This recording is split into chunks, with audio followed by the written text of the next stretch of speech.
Seja muito bem-vindo ao seu canal Aprendendo na Palavra. Você é sempre muito bem-vindo, que Deus possa continuar abençoando a sua vida. Se você é novo por aqui, que Deus te abençoe, seja um inscrito, vá curtindo esse vídeo. Hoje eu vou falar para você sobre 10 dicas para interpretar a Bíblia Sagrada, a Palavra de Deus. Se você tem dificuldades, você está no lugar certo. Eu acredito que esse vídeo de hoje vai ser bênção para a sua vida espiritual, tá bom? Irmãos, e nós estamos aqui com uma mega novidade para a glória de Deus. Nós aqui do Aprendendo na Palavra estamos organizando um curso nosso. Na verdade, já temos algumas aulas gravadas e está sendo uma bênção. Esse vídeo aqui que você está assistindo é um pouco antigo, tá bom? Ele foi postado agora. Já temos aí várias aulas postadas. O curso está sendo uma bênção. Várias pessoas estão aprendendo. Lá eu posso responder as dúvidas de todo mundo nos comentários. Faça parte, lá eu apresento um método que funciona,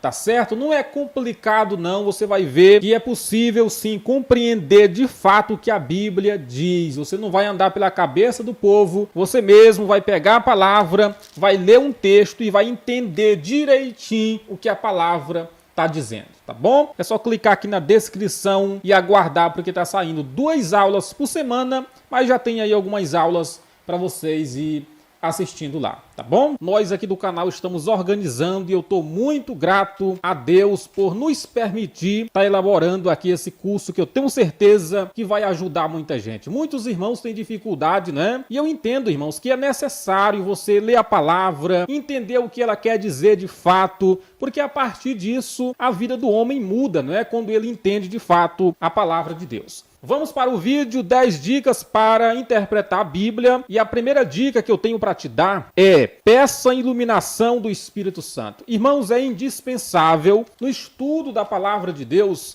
a iluminação do Espírito Santo. É o próprio Espírito Santo que nos guia para toda a verdade, que nos orienta. Jesus falou lá em João 16:13.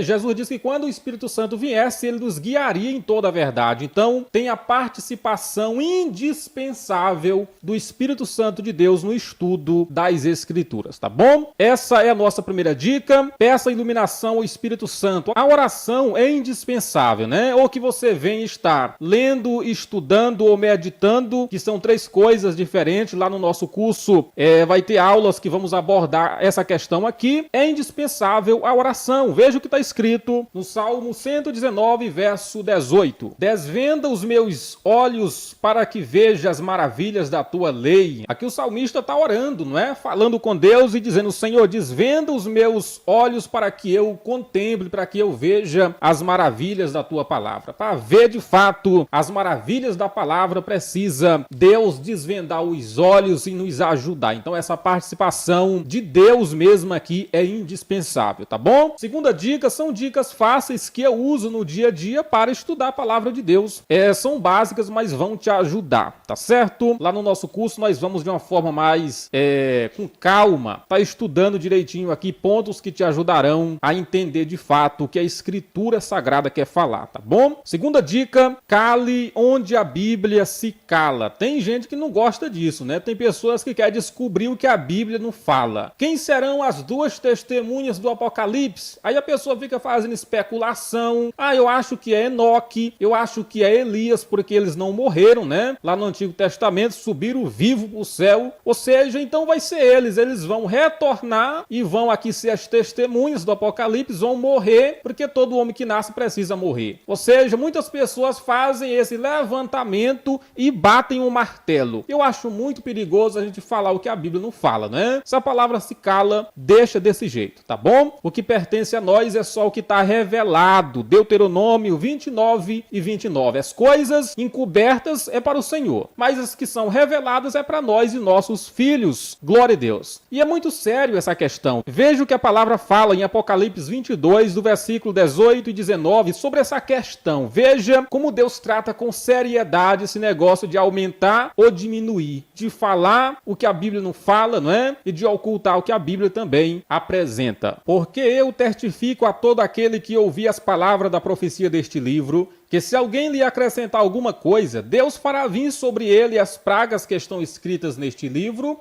e se alguém tirar quaisquer palavras do livro desta profecia, Deus tirará a sua parte da árvore da vida e da cidade santa, que estão escritas neste livro. Ou seja, que é um texto do Apocalipse, eu sei disso, mas Deus trata com muita seriedade essa questão de alguém ficar tirando ou botando coisa na sua palavra, amém? Isso aqui vale para toda a palavra de Deus, nós não podemos tirar e nem colocar nada, é isso que a palavra está tentando nos passar, então fique aí com essa reflexão, tá bom? Se cale onde a Bíblia se cala. Está interpretando um texto, está buscando entender um texto, fique só com o que a Bíblia diz. Onde a palavra parar, pare também, pise no freio, porque não é bom falar o que a palavra não fala. Amém? Terceira dica que eu também uso no meu dia a dia para entender a palavra, para compreender a palavra, não force na interpretação, irmãos. Tem pessoas que forçam. Eu já vi pregador dizendo o seguinte: não, irmãos, a Bíblia não diz exatamente assim, mas é isso que a palavra está querendo dizer. A Bíblia não revela direitinho e tal, mas nós podemos sim entender que é isso que Deus está falando. Irmãos, é um perigo muito grande forçar. Eu, quando era novo convertido, às vezes assistia algumas pregações e depois eu ia conferir na Bíblia, não é? E quando chegava na palavra, não encontrava exatamente como o pregador tinha falado. E desde então eu aprendi a não forçar a interpretação. Falar só o que a palavra fala e acabou. Porque o que a Bíblia diz já é o bastante. Amém? Não há necessidade de acréscimo. O que a palavra fala já é o bastante para salvar até o mundo todo. Glória a Deus. Quarta dica: use dicionários.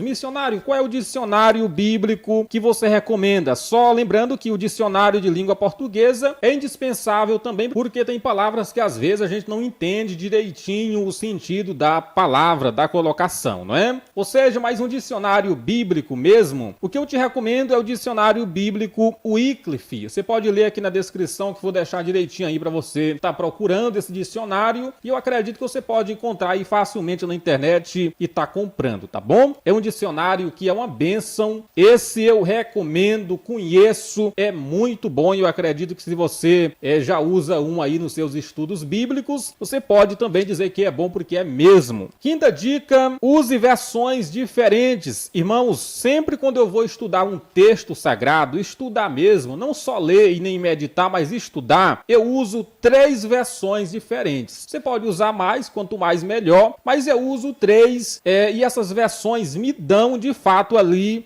uma luz do que a palavra está querendo dizer. Tem versão que é um pouco mais difícil, mas você vai procurando outras versões e vai abrindo o seu entendimento. Eu uso, por exemplo, essa versão aqui, que é a versão Almeida Revista e Corrigida. Eu uso essa sempre aqui no canal para estudar, para pregar. Essa segunda versão, a NVI, que é muito boa também, a versão NVI. E a terceira que eu uso é a versão NTLH, a nova tradução linguagem de hoje. Vai te ajudar muito. Eu sempre usei, desde novo convertido, isso aqui nos meus estudos da palavra de Deus. São bíblias baratas, não é? Você encontra aí para comprar e quando você for ler, sempre faça comparações. Leia primeiro, por exemplo, aqui na versão Almeida Revista e Corrigida, que é um pouquinho mais difícil de se entender, digamos assim, não é? Depois você vai para a NVI, que já facilita mais, aí depois você chega na linguagem de hoje, que vai abrir o seu entendimento. Tá certo? Vamos para mais uma dica. São dicas simples, mas que ajudam demais, tá bom? Sexta dica que eu tenho para te passar: respeite o tempo para a interpretação. Irmãos, tem pessoas que são agoniadas, né? Tem pessoas que pegam um texto bíblico, abre aqui, por exemplo, aqui em Ruth, capítulo 3, do versículo 1 ao 18, e a pessoa diz assim: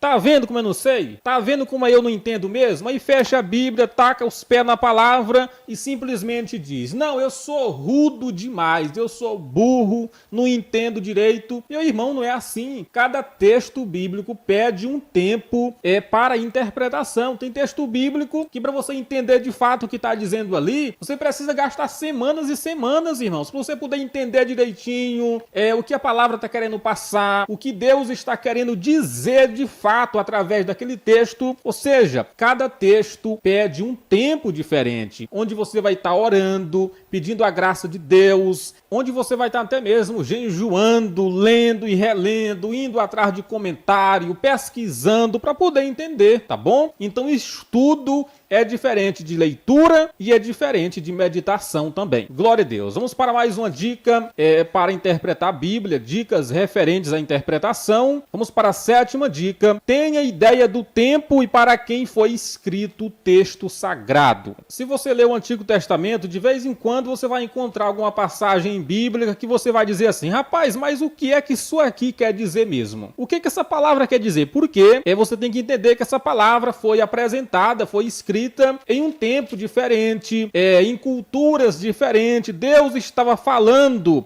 para pessoas diferentes. Claro que a palavra se aplica para todos em todas as épocas, né? Mas é importante você estudar essa questão de cultura, questão de costume da época, para quem essa palavra foi dirigida, quem era esse personagem, em que época esse personagem viveu, em que época o escritor humano viveu, para quem ele estava falando. Ou seja, estudar tudo isso te dará um retrato mais amplo, mais claro, mais iluminado sobre o que a palavra de Deus está querendo passar. Vamos aqui para a próxima dica. Oitava dica: faça perguntas ao texto, faça interrogações. Quanto mais você fizer interrogação em cima do texto, melhor vai ser. É o que eu já falei, não é? Pergunte, por exemplo, onde esse personagem viveu, é uma interrogação. Qual o nome do lugar onde esse personagem viveu, como era a vida da época, qual eram os costumes da época, o que Deus estava querendo passar naquela época em que o texto foi escrito. Ou seja, vá fazendo perguntas e mais perguntas, e uma vez você tendo todas estas interrogações, eu aconselho você colocar num papel, num caderno e estudar, não é? Através de bons livros, bons comentários, e ir respondendo cada interrogação. No final de tudo, você vai ter uma resposta bem clara sobre o texto. É como se você tivesse ido ao lugar onde o personagem viveu, onde ele escutou tais palavras e onde ele recebeu de Deus estas tais palavras, tá bom? Então são dicas que ajudam, procurar escutar de fato, você através da exegese, procurar entender de fato o que Deus estava querendo passar através da palavra, amém? Isso ajuda. Não vá como muitas pessoas por aí que lê a Bíblia na correria, prega o que vem na mente e sai espalhando heresias, e muitas pessoas saem comendo heresia por aí, uma palavra, uma mensagem que não vem de Deus, que não é bíblica. Nona dica: peça a orientação de alguém. Meu irmão, quem estuda a palavra precisa ser humilde para conversar com alguém, para apresentar o que não sabe ainda. Eu me lembro quando eu era novo convertido, eu sempre li a minha Bíblia riscando. Até hoje eu tenho esse hábito de ler riscando, né? Ou seja, eu riscava, ia na casa do meu pastor e perguntava: pastor, o que essa palavra quer dizer? O que esse personagem estava querendo dizer quando falou isso? Ou seja, eu sempre gostei de ir atrás, e isso é humildade, né? Quando você é humilde, você cresce. Então é importante você ter pessoas que gostam da palavra, que são estudiosas, né? Que gostam de estudar. Isso vai te ajudar demais. Eu sempre gosto, até mesmo através do WhatsApp, ficar tirando dúvidas, né? Eu converso com o pastor fulano, com o estudioso ciclano, e vou tirando as minhas dúvidas. Quando você ajunta tudo isso, irmãos, te ajuda demais no crescimento espiritual, e você passa a compreender as escrituras, a entender de fato e só crescer, amém? Porque a palavra é o pão que alimenta a nossa alma, e quando a gente lê entendendo, aí pronto, amém? Ninguém te segura mais. Nós temos aqui um exemplo bíblico lá em Atos capítulo 8, do versículo 26 ao 40, quando Filipe estava ali correndo atrás do carro, o eunuco estava em cima, e o eunuco estava lendo uma passagem do profeta Isaías, e o Filipe perguntou: tu entende o que tu está lendo? E o eunuco respondeu: como que eu vou entender se não tem quem me ensine? Ou seja, como é que eu vou aprender se não tem uma pessoa para me ensinar? Então aqui nós vemos que é bíblico sim, essa questão de se assentar para aprender com alguém. Tem uma frase que diz de um pastor aqui do Maranhão, que aquele que quer se levantar para ensinar, primeiro precisa se assentar para aprender. Quem falou isso foi o pastor Estevão Ângelo de Souza, que já partiu para a eternidade. É um princípio de quem quer crescer, de quem quer ensinar no futuro, é se assentar para aprender. 10ª dica, e essa dica é muito importante, só através dessa dica já dá para você entender muita coisa da palavra. Vamos lá, leia o contexto e textos semelhantes. Irmãos, só através disso aqui você já entende muita coisa. Tem passagens bíblicas que a gente lê um versículo, né, isolado, e a gente fica se perguntando o que essa palavra quer dizer. Mas se a gente lê o contexto, ou seja, aquilo que está atrás do texto e aquilo que está na frente, só através do contexto a gente já tem entendimento. O contexto responde muita coisa. E ler textos semelhantes, isso ajuda muito. Quando você está lendo um texto, procure mais textos na Bíblia sobre aquilo, né? Ou seja, procure textos no Antigo Testamento, Testamento, a Bíblia Sagrada ela está conectada, não é? Por isso que é importante ler a Bíblia toda, porque quando você está lendo um texto aqui no Novo Testamento, ela nas cartas de Paulo, você pensa assim, rapaz, eu já vi um texto parecido com esse, falando sobre esse assunto, sobre expiação, sobre sacrifício, lá no Antigo Testamento. E você vai no texto, lê lá os textos sobre o assunto, e quando você ajunta uma coisa com a outra, já te ajuda demais a entender a palavra. Então, lê o contexto do texto e textos semelhantes ao texto que você está lendo em questão, isso ajuda muito no entendimento da palavra, tá certo? Aqui foram dicas simples, conheça aqui o nosso curso, vem estudar comigo. Toda semana eu vou estar colocando 2 aulas até o término de nosso curso, que vai ser muitas aulas com certeza. Faça parte, venha estudar conosco, tenho certeza que será bênção para a sua vida espiritual. Nós aqui do Aprendendo na Palavra, estamos com todo carinho organizando esse curso, onde vamos te ensinar na prática mesmo, aqui botando a câmera em cima da Bíblia, para você entender de fato e crescer espiritualmente, tá bom? Acessando aqui o link, você já tem acesso à primeira aula, que é a aula de boas-vindas. Na verdade, já temos algumas aulas gravadas, esse vídeo é um pouco antigo e está saindo 2 aulas inéditas por semana. Faça parte, te aguardo lá. A paz do Senhor, até amanhã, às 18 horas, com mais um vídeo para te abençoar. Aqui no YouTube, eu tô todo dia trazendo vídeos, ensinamento bíblico para te abençoar na sua caminhada espiritual. A paz do Senhor Jesus Cristo, até amanhã às 18 horas, que Deus te abençoe. Compartilhe esse vídeo, deixa o seu like, deixa aqui um comentário aqui embaixo, suas dúvidas, que nós podemos aí estar fazendo um vídeo 2, qualquer horinha, para continuar te abençoando aqui no nosso canal, tá bom? Esse é o seu canal Aprendendo na Palavra, foi uma alegria estar aqui com vocês mais uma vez, e até amanhã, querendo Deus.